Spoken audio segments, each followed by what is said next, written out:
All right, let's jump right into this explainer. Today, I'm throwing on my expert investment analyst hat to run Ladder Capital through what I like to call the ultimate valuation gauntlet. We're going to take this commercial real estate finance company and test it using the battle-tested frameworks of absolute legends, Warren Buffett, Peter Lynch, and Benjamin Graham. And then, we're going to stress test those findings with some hardcore discounted cash flow and other quantitative models. Let's get to work. Here's the game plan for today. We'll kick things off with a quick company snapshot, then view Ladder Capital through the lenses of Buffett, Lynch, and Graham. After that, we crunch the DCF numbers, and finally, synthesize the whole shebang into a clear, actionable recommendation. Section 1. Snapshot and the Gauntlet. Let's get a baseline on our challenger today. So, Ladder Capital, ticker LADR, is an internally managed commercial real estate REIT. And that internally managed part, that's key. It means they aren't farming out management to some third party and paying hefty fees. They do it all in-house. Their bread and butter is originating fixed and floating rate, senior secured first mortgage loans. Essentially, they're the senior lenders on commercial real estate projects. They sit at the very top of the capital stack in a relatively protected priority position when it comes to getting paid back. Our baseline price for today's analysis is $10.38. This price sits against a backdrop of a recent Q1 earnings report that, well, left the market feeling pretty neutral. The quantitative research desk actually noted the stock is currently in a wait-and-see mid-channel oscillation pattern. So, you know what? It's literally the perfect time for us to dig into the fundamentals while the market takes a breather. Let's lock in these baseline Q1 numbers. Ladder is sitting on a massive $5.61 billion in total assets against $4.03 billion in debt, which leaves them with a highly capitalized balance sheet boasting $1.45 billion in total equity. They also churned out an after-tax distributable earnings per share of 22 cents for the quarter. And remember that phrase, distributable earnings.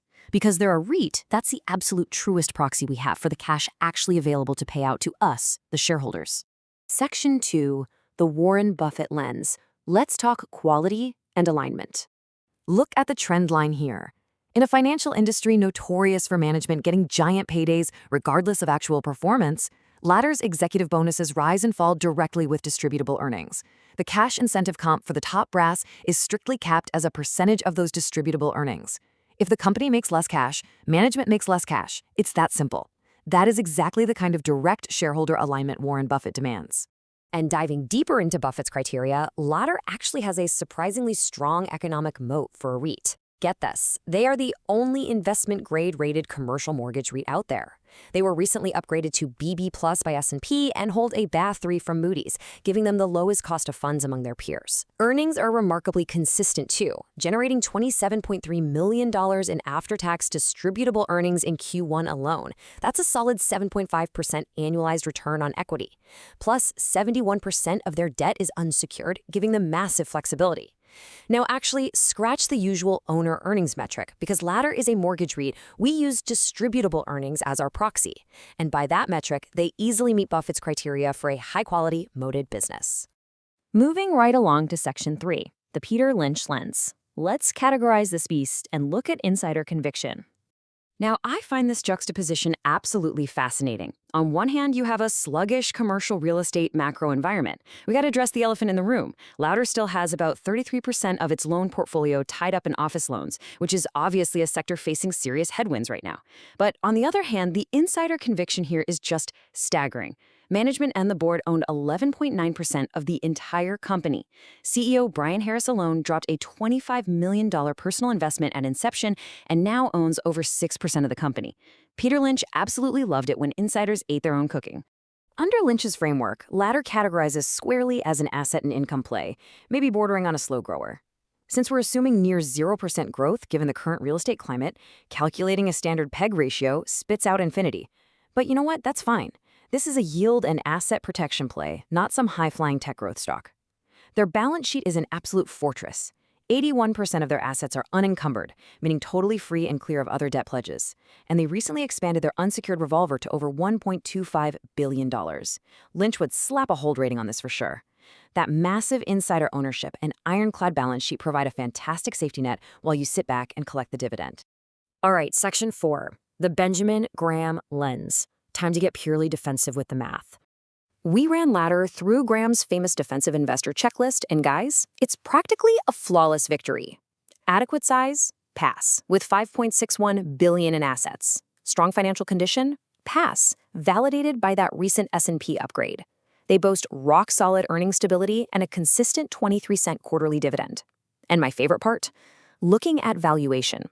With a price of $10.38 against a book value per share of $11.34, Ladder trades at a highly conservative 0.91x multiple. It's literally trading for less than the value of its parts. Let's run Graham's intrinsic value formula, the square root of 22.5 times earnings per share times book value per share. If we annualize that Q1 22-cent EPS to get 88 cents for the year and plug in our $11.34 book value, the math spits out an intrinsic value of exactly $15 per share. So with the stock sitting at $10.38, Graham's formula is flashing a massive 30% margin of safety. But we can't just rely on historical formulas, right? We have to strip away all the qualitative good feelings, put on our strict financial modeling hats, and run the pure valuation math. Which brings us to Section 5, DCF and other valuation models. Let's see what the raw cash flows say. For our base case discounted cash flow, we're using distributable earnings as our proxy for free cash flow. We're assuming completely flat 0% near-term growth because of the sluggish macro environment, and applying a 10% weighted average cost of capital, basically the minimum return threshold they need to justify investments. With a super conservative 1% terminal growth rate, our base DCF gives us a fair value of $9.77 per share. But look across the sensitivity matrix. Even if we just drop our cost of capital slightly to 9% and bump terminal growth a tiny bit, we are hovering right around today's current share price. We didn't stop there. We ran the dividend discount model, assuming that 92-cent annual dividend stays completely flat forever and discounting it by a 10% cost of equity.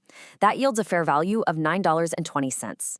However, if we simply assume the market will eventually value this company back at its historically normal 1.0x price-to-book multiple, which makes sense given its robust unencumbered assets, the fair value jumps straight back up to its book value of $11.34. Finally, Section 6, Synthesis and Final Recommendation. Time to pull all these threads together.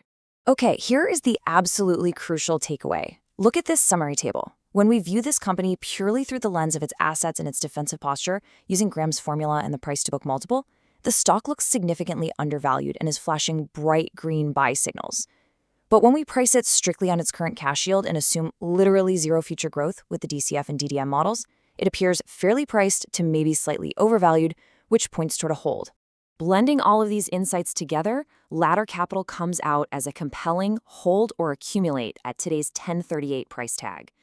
The strengths are just formidable: an investment-grade moat, incredibly aligned insider ownership, and a capital structure dominated by safe, unsecured debt. The main risk dragging down those yield models, that 33% office loan exposure and a generally sluggish macro environment. Basically, if you follow Ben Graham, you're buying this today for that juicy margin of safety. But if you're a strict cash flow only buyer, your trigger to back up the truck is closer to the $9.20 mark. Which leaves us with this final thought to ponder. When the people actually running the company own nearly 12% of it, when their own bonuses are directly tied to cash payouts, and when credit rating agencies are actively upgrading their debt, is a 0.9x multiple on book value truly efficient? I'll let you decide. Thanks for joining me on this explainer, and keep questioning the numbers.